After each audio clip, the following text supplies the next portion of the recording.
Donc, bonjour à tous. Donc, moi, c'est Vincent Arsenault. Je suis candidat à la maîtrise en études des populations à l'Institut national de la recherche scientifique sous la direction de David Mars. On est quand même dans un colloque LGBT, fait que j'imagine de LGBTQIA+. Donc, j'imagine qu'il y a quand même plusieurs personnes ici qui savent que quand on est queer, on a rarement le luxe de faire un coming out une seule fois. Donc, généralement, à chaque fois qu'on va rencontrer comme une nouvelle personne, il y a une espèce de moment qui va venir où est-ce qu'on va devoir comme rompre avec l'assumption selon laquelle on serait nécessairement cis et hétéro. Personnellement, pour moi, cet acte-là devient quand même de plus en plus facile à mesure que comme je m'habitue à mentionner de manière négligée que je suis une personne queer, puis à mesure aussi que j'évolue dans des espaces de plus en plus inclusifs. Par contre, quelque chose qui reste toujours aussi difficile, peu importe à quel point je le pratique, c'est de révéler aux gens que j'ai un compte TikTok. En fait, je dis un peu à la blague, mais c'est vrai qu'il y a accueilli quand même beaucoup de comme stigma associés à TikTok, dans la mesure où est-ce que l'opinion publique est souvent un peu comme défavorable à cette application-là. Pour ceux qui ne savent pas, TikTok, c'est une application de partage de courtes vidéos, environ comme 30 secondes à 3 minutes maximum, qui est particulièrement populaire chez les jeunes.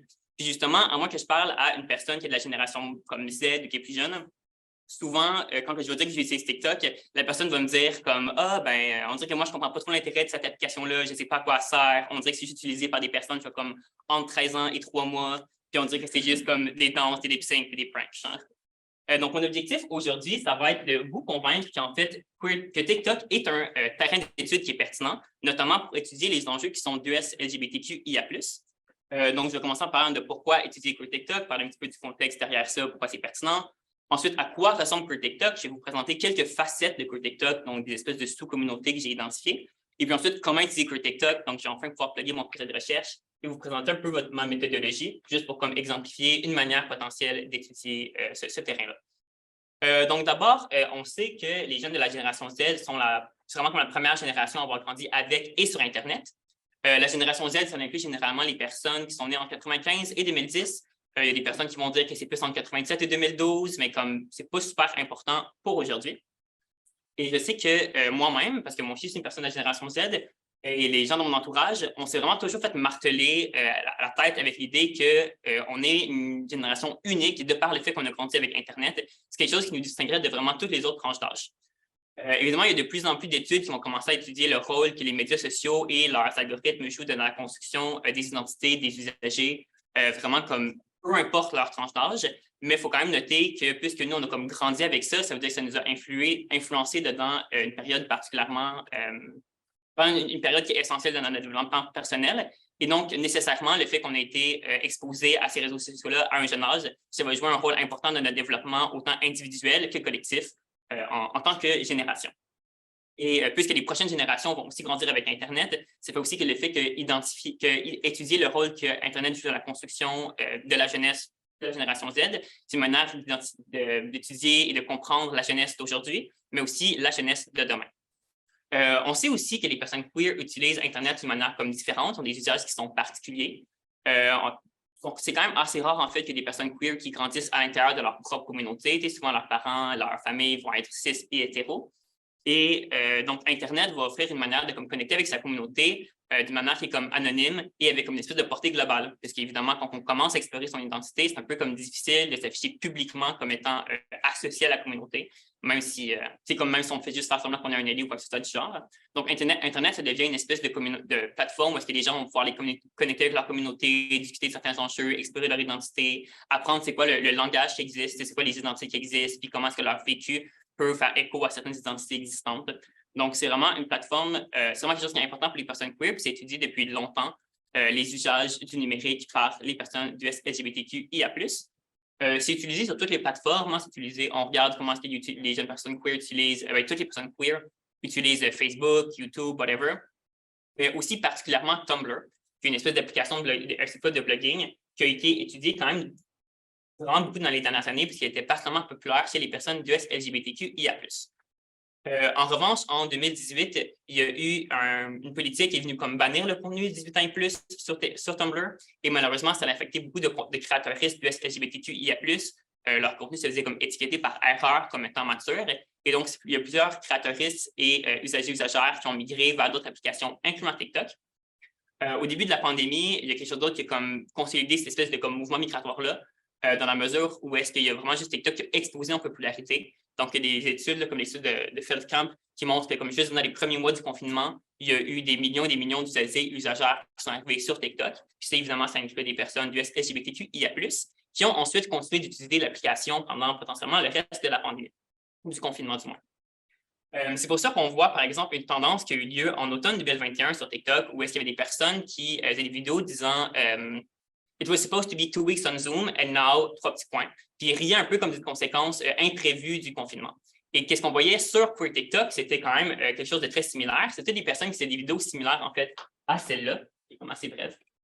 Uh-oh. Ah non, How did we end up here? Il n'y a pas de son, mais c'est pas très Let's important, en fait. rewind. Tout ce que la personne dit, c'est un son on the back. C'est le son qui est utilisé par tout le monde qui dit sa tendance. Puis c'est comme oh, what's happening? Let's rewind. Donc, ce qu'il dit, c'est comme qu'est-ce qui s'est passé? On regarde en arrière pour voir comme qu'est-ce qui s'est passé. Puis qu'est-ce qui est écrit, en fait, pour ceux qui ne comprennent pas trop la blague, tu sais, when it was supposed to be 2 weeks. When it was supposed to be 2 weeks on Zoom, but now you're gay and believe in magic rocks. La blague fait référence au fait que le confinement a amené les personnes à aller sur TikTok, à socialiser sur cette application-là et donc à devenir gay, ou plutôt comme à réaliser comme que ces personnes-là sont queer. Et Believe in Magic Rocks, ça fait référence à une espèce de sous-culture queer où est-ce que les gens parlent d'astronomie, de cristaux magiques, de spiritualité, comme sur TikTok. Ces vidéos-là ont quand même eu comme 3 millions de vues, 1 million de likes, 20 000 partages. Uh-oh. How did we end up here? Let's rewind, shall we? Le son fonctionnait en fin de compte. Donc, qu'est-ce qu'on voit ici, c'est les premiers commentaires, là, avec 20 000 likes, quelqu'un qui dit « Ah, so we're all the same person ». Donc, on est plusieurs personnes à avoir vécu ça. Avec 6 000 mentions j'aime. Non, 4 000 mentions j'aime. En bas ici, on voit quelqu'un qui dit que c'est une World Right Update, donc une mise à jour qui est globale. Donc, on voit quand même plusieurs personnes qui semblent dire que TikTok a joué un rôle qui est assez proéminent dans leur construction identitaire queer lors de la pandémie. Évidemment, est-ce qu'on peut réellement attribuer ça à TikTok? C'est le fait qu'il soit rendu queer maintenant ou que maintenant c'est identifié comme queer. Peut-être aussi que c'est juste à cause qu'ils ont été en ligne pendant super longtemps, ils ont fait plus d'introspection. Peut-être que c'est parce que c'est plusieurs usagers et usagères qui étaient comme jeunes. Et donc, sur un espace de 2 ans, c'est normal qu'il y ait comme un processus de construction et d'exploration identitaire. C'est difficile à dire, mais nécessairement, si ces personnes-là disent que TikTok a joué un rôle là-dedans, mais moi, je pense que ça veut dire que ça vaut la peine de venir comme explorer ça.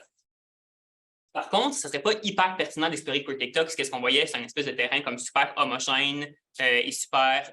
un espèce de monolithe homogène où c'est tout ce qu'on voit, justement, c'est des pranks, puis des danses, puis du lip-syncing. C'est pour ça que je vais vous présenter un peu comme différentes facettes de Queer TikTok pour montrer que c'est quand même un terrain qui est comme diversifié et qu'il y a plusieurs choses qui se passent.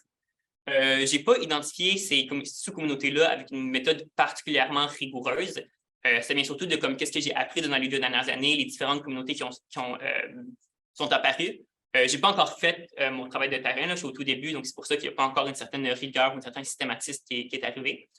Donc, il y a des sous-communautés qu'on peut identifier avec des hashtags particuliers, avec des thématiques centrales qui sont discutées, mais nécessairement, les frontières entre chaque communauté vont toujours être poreuses, puis il y a beaucoup d'overlap.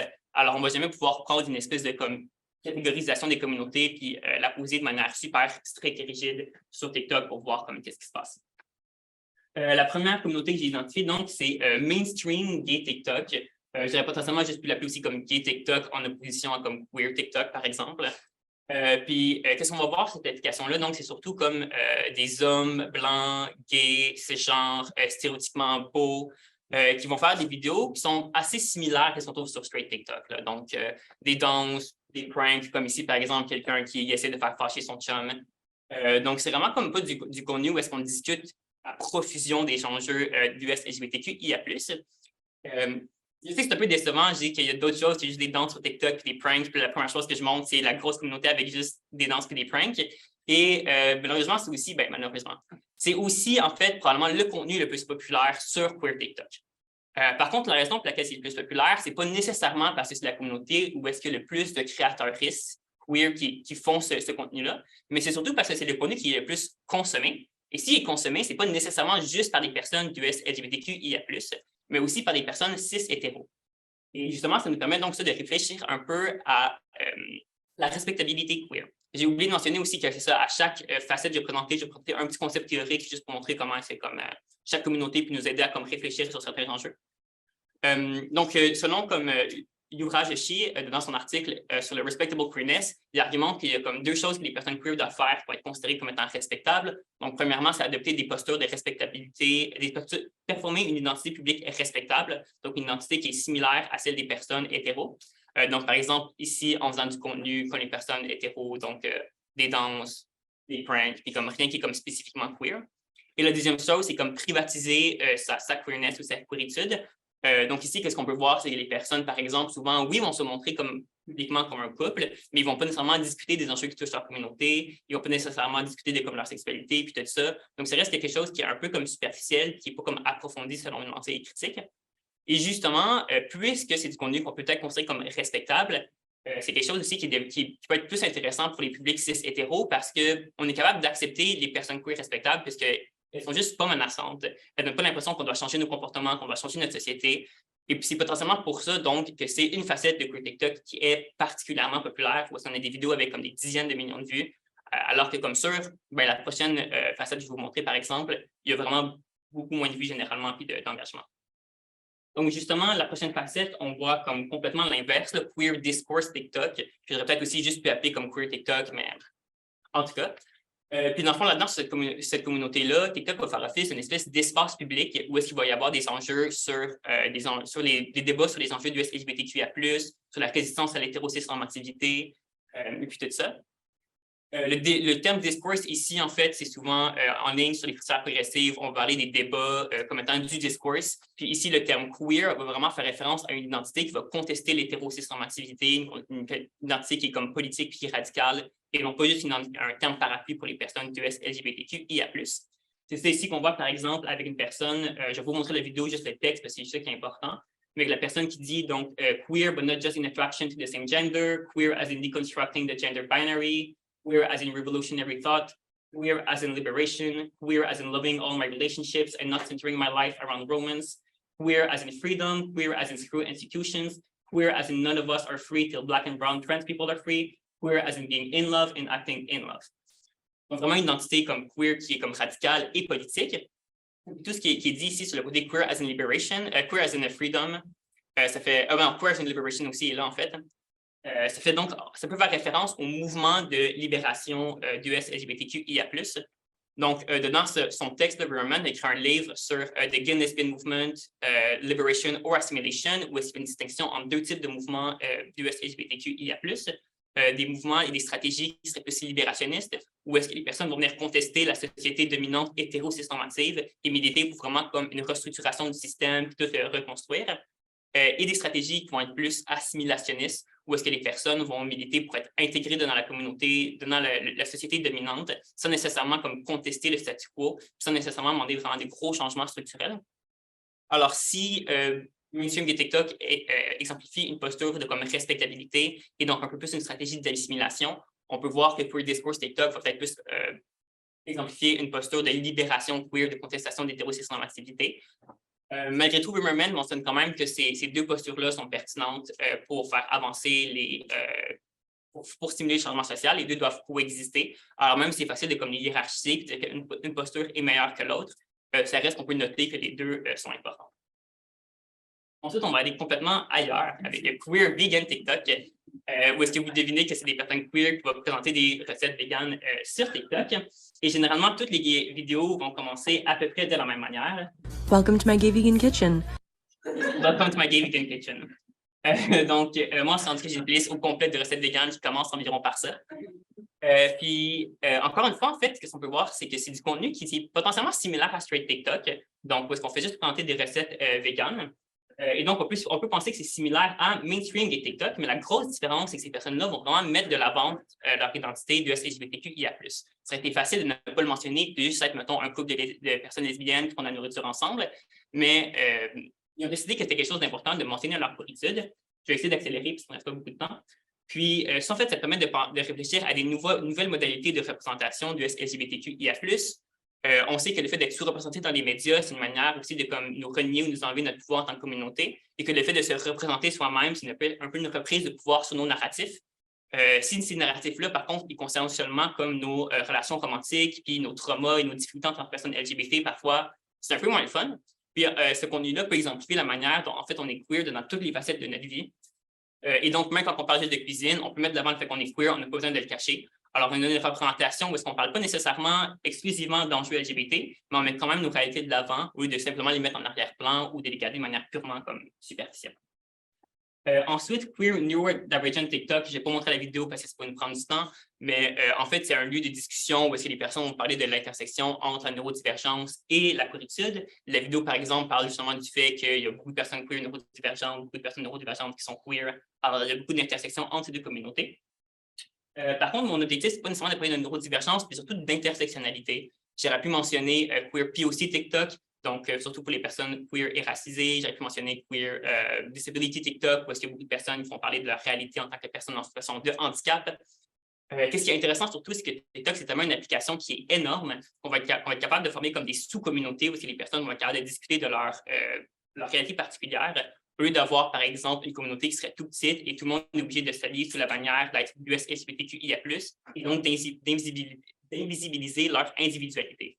Et même que l'intersectionnalité, c'est un thème et un concept qui est mentionné explicitement partout à travers Queer TikTok, sauf peut-être la version plus mainstream, mais les gens vont systématiquement se critiquer en disant « Ah, ben, ta vision n'est pas intersectionnelle, elle ne prend pas en compte la réalité de telle population. » Et donc, c'est super intéressant que l'intersectionnalité soit devenue une espèce de ligne de discours super importante sur TikTok. Même si tu vas sur mainstream de TikTok, en fait, nécessairement, tu vas finir par te faire suggérer des vidéos où est-ce qu'on parle d'intersectionnalité, parce que c'est simplement un incontournable. Et ça aussi, je trouve que c'est hyper intéressant dans notre contexte académique moderne. Did you know that there's Donc, maintenant qu'on est tous d'accord pour dire que Queer TikTok, c'est hyper fascinant à étudier, je vais juste présenter mon projet rapidement pour que vous voyez un peu le type de méthodologie qu'on peut utiliser pour étudier ce terrain-là. Donc, moi, mon projet porte, désolé pour la faute, là, il ne porte pas sur la rôle des algorithmes dans la construction des algorithmes. Mon projet, c'est sur la construction des algorithmiques des identités queer sur TikTok. Alors, j'ai comme 3 objectifs qui sont chacun arrimés à une phase méthodologique. Je vais commencer avec une ethnographie en ligne pour documenter les pratiques des jeunes personnes queer sur TikTok. Donc, je vais passer 2 mois en ligne et je vais prendre des notes systématiques d'un journal de bord pour regarder c'est quoi que les personnes queer au Québec font sur TikTok, c'est quoi les différentes communautés, c'est quoi les différentes lignes de discours et de débat et tout ça. Ensuite, j'ai parlé à 10 usagères queer et je vais leur demander de se filmer, de filmer leur téléphone pendant qu'ils utilisent l'application pendant comme quelques minutes. Et ensuite, je vais analyser donc ce contenu-là pour voir le rôle des algorithmes de TikTok dans la construction identitaire des jeunes personnes queer. Donc, le fait de voir vraiment leur flux d'actualité, ça va être meilleur de voir comment l'algorithme fonctionne, puisque TikTok a vraiment un algorithme qui est central. La plateforme, c'est juste du contenu qu'on se trouve à l'infini et qui nous est suggéré par un algorithme. Et finalement, je vais vouloir comprendre le sens que ces usagers et usagères accordent à leur pratique.